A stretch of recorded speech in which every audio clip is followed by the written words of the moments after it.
What is going on, guys? My name is Deezo and welcome back to a brand new video. And today is a very special day, not just because it is game 1 of the NLCS, but because MLB The Show 21 releases today.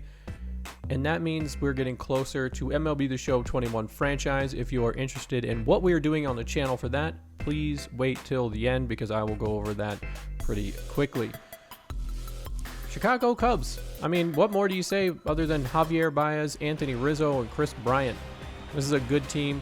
Heading into Wrigley Field, the Arizona Diamondbacks definitely shocking a lot of people with that win over the Dodgers, including myself. The bottom part of the lineup is doing really well. Obviously, Ketel Marte is leading the charge, and the bullpen coming through when we need them. But we're going to get started with this game. Kyle Hendricks on the mound. 0 ERA in 9 innings. I think in the last video I said 8 and 2/3 innings, but I guess they're rounding up. 471 average for Ketel Marte as he leads this one off in the top of the first. First pitch is going to be a fastball at 89 miles an hour. Slow and controlled is going to be the way for Kyle Hendricks as he gets Ketel Marte to swing through a changeup outside of the zone. David Peralta going to be up next, and he takes a changeup outside of the zone for strike number 2 as well. David Peralta had some big highlights for us earlier in the season. He's done some work here in the postseason, including becoming our first base runner here in the NLCS. Starling Marte, he's going to take that changeup inside the zone and watch it drop for strike number 3. Jorge Soler now on an 0-2 count, gets a sinker on the inside. He has been struggling at the plate, so definitely could see him moving out of that number 4 spot as he pops this one up into right field, and Souza Jr. has it, and that is out number 3. Mad Bum on the mound for the Diamondbacks to start this series. 2.7 ERA in 10 innings. 14 Ks for him in the postseason so far, and we're going to jump right into an 0-2 count with Javier Baez, trying to get him to chase on a curveball outside the zone. The 1-2 now to Javier Baez is going to be lifted into right field, and Soler, who does have some problems out there fielding, is going to be able to track this one down, and that brings up Anthony Rizzo for the Cubs on a 0-0 count, takes the cutter. And then on the 0-1, that's going to be a changeup to make it 0-2. And Madison Bumgarner trying to put Rizzo away, gets him on a curveball outside the zone. And that's what you want to see happen to the 1 and 2 guys. But Kris Bryant, who has been struggling at the plate, just like Jorge Soler, is going to foul off a cutter and get himself into a 1-1 count with 2 outs. And he's going to foul off a curveball outside the zone. So he's chasing and making contact. 1-2 count again for Mad Bum. There's going to be a fastball knocked away. Kris Bryant battling, trying to improve that 1 point with the 143 batting average, and he does just that by getting a ball into the gap, but Starling Marte will be there. Wilson Contreras now. He's going to take a curveball in the dirt, and Bryant is going to advance on the wild pitch. Contreras has no hits in the postseason as he fouls back a fastball. The 3-2 to Contreras is going to be hit into center field, but Starling Marte is going to be there to put this one away. So no runs in the top of the first for the Cubs. Top 2, Eduardo Escobar batting 200 for the Diamondbacks in the postseason, takes a sinker deep down the left line, and that is going to be a foul ball. He was probably about 6-7 feet away from a home run there. Changeup outside and low is going to be the 3-1 count. And then the sinker that looks like it caught some of the zone, but a gracious call by the home plate umpire will give him first. Christian Walker now, he's going to put a ball right through the infield and into left field for a single. Runner is going to be on first and second now as Carson Kelly. And we've seen him come through in previous episodes. See if he can do it again on an 0-1 count. And that's going to be down the line in right field, and it's going to roll all the way to the wall. Coming home is 1 run. Will they send 2? They will not. So it's going to be a stand-up double, and the Arizona Diamondbacks have the first run. But now it's Nick Ahmed who takes a sinker, and he's going to put this into center field. It looks good, and it will drop up against the wall, so another run will come in to score. with no outs and runners are going to remain on second and third. Diamondbacks take a 2-0 lead. Kyle Hendricks getting a little rattled. His pitching coach going to come out of the pen and give him a quick chat, or out of the dugout, I should say, and give him a quick chat. See if he can go ahead and get Madison Bumgarner out here for out number 1 without giving up any more runs. But it looks like that might just be a sac fly, as that is deep enough to score a runner from third. And that's going to give the Diamondbacks a 3-0 score as Kelly comes across home. And again, the Diamondbacks, the Cinderella story at this point. 1 out, Ketel Marte. He's going to line this one over to second. And David Boat going to be there and hardly have to move. So Ketel Marte 0 for 2 so far, and that'll bring up David Peralta, who is 1 for 1, and that's going to be a line drive past Rizzo at first base, score another run.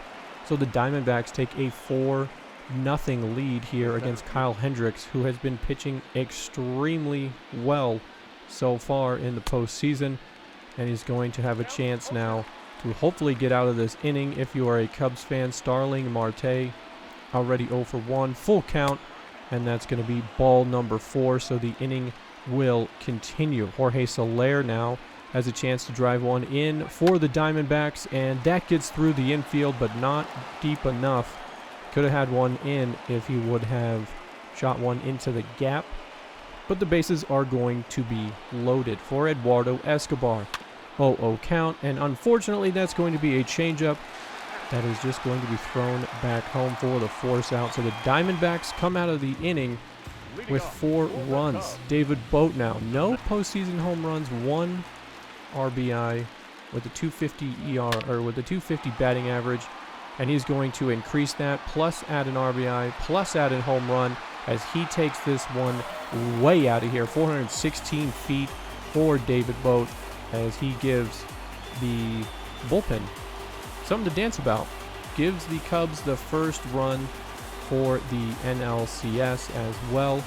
So it is now a 3-run lead for the Diamondbacks as we continue here. Javier Baez now with 1 out in the bottom of the 3rd. Takes a curveball inside for strike number 1. Baez is one of those guys that you don't really want to get going, and hopefully that's something that the Diamondbacks will be able to handle here in this series. The 0-2 is going to be fouled away, the cutter down low, as Madison Bumgarner sets and gets ready to deal the 1-2. This is going to be smoked back up into center field. A nice line drive by Javier Baez, and just like that, we got a runner on first with Anthony Rizzo up, and he takes a cutter on the outside. Madison Bumgarner pitching a lot of these guys away from them, including Rizzo, but he gets one up and in, and this is going to be over to a double play. Ketel Marte going to toss this one over to Ahmed, then back to Walker for the double play. We're going to go top of the 4th with 1 out, and Ketel Marte checking in on if he can get out of his slump on a 2-2 count. He takes a nasty changeup. Hendricks again on a full count, and that's going to be barely a hit as it dribbles back to Hendricks over to the out at first. 1-1. Count is going to be just tossed over by Boat to Rizzo for Peralta to end the inning. We're going to go bottom of the 4th. 2 balls, no strikes, as this is going to be lofted by Contreras into foul territory. 2 balls, 1 strike now, and there we go. He has a nice hit as that gets past David Peralta and to the wall. So not only does he get his first hit of the postseason, but it's a nice stand-up double for Wilson Contreras. And that will bring up Kyle Schwarber, so a nice bit of power here for the Cubs, but that's going to be over to Eduardo Escobar, who's going to be able to fire over to Christian Walker for out number 2, and up comes Steven Souza Jr. on a 2-2 count, but he swings through the fastball, and the pressure avoided for Madison Bumgarner. We're going to jump to the top of the 6th inning, and Alec Mills now is going to be in as he hits this back up the gut into center field on a 3-0 count. So the Diamondbacks have some additional pressure over on first base. Carson Kelly, 1 for 2 in the game so far. 1 ball, 2 strike count, and Mills is going to be able to play this one. A curveball that was, or a changeup that was low, is going to be able to get Kelly at first. Mad Bum looking to see if he can help himself out here on a full count. Runner on second, 2 outs, top of the 6th inning, and a curveball outside the zone gets him to swing through, something you don't see Mad Bum do very often, as Chris Bryant now is going to take this ball into right field against the shift. He is at first, rounding first, headed to second. Soler just now getting to the ball as Bryant will head into third, and Marte will throw this one into Kelly at home. So a leadoff triple for Chris Bryant, who is struggling, but now he sits on third base. Corbin Martin going to come into this game now in the bottom of the 6th with a runner on third, and a nice hit into center field will definitely go ahead and score Bryant from third. So it is now a 2-run game, and that run will obviously be charged to Madison Bumgarner. Schwarber now on an 0-2 count with 1 out is going to strike out on a fastball away, and he is getting a little upset. First strikeout of the evening for Corbin Martin. Steven Souza Jr., currently 0-2, takes a swinging strike on a 95-mile-an-hour fastball. See if he can go ahead and put a ball in play. Corbin Martin is going to throw a fastball on his 11th pitch, and this is going to be misplayed again in right field by Jorge Soler, and Souza Jr. going to be sitting at second. That'll bring up Albert Almora Jr., who is 1 for 2 on the day, and a wild pitch gets away. The throw from Kelly over to third, and the tag is going to be late. So Souza Jr. now definitely in scoring position, 90 feet away, as Almora Jr. takes strike number 2 on the inside part of the plate, trying to get out of this inning without allowing an additional run. And the changeup down low goes ahead and does just that. So Corbin Martin gets the Diamondbacks out of what could have been a sticky situation. Ketel Marte, who's 0 for 3, is going to take a fastball up high from Mills at 91 miles an hour for ball 4. So no hits for Ketel Marte at this point in the game, and the Diamondbacks still lead 4-2. 1 ball, 2 strike pitch to Starling Marte is going to be lined into the gap between right and center. Gets all the way down to the wall for a stand-up double. Starling Marte definitely could have went to third if it wasn't for Ketel, who was kind of holding him up.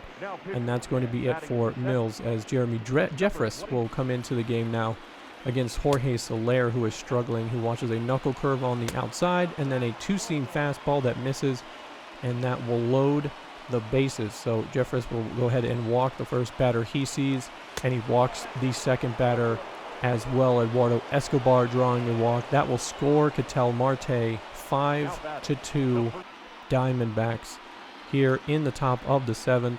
0-1 count to Christian Walker is going to be tossed back to Jeffress, over to second, back to first, a double play. So they walk in 1 to give the Diamondbacks a 5-2 lead. David Boat now against Corbin Martin in the bottom of the 2nd, and he does it again. Another shot into left field, this time his 2nd solo home run, 360 feet for David Boat. Not as impressive as his first one, but it counts just the same. A 2-run game once again, as Javier Baez now gets a ball past the diving Ketel Marte and into center field.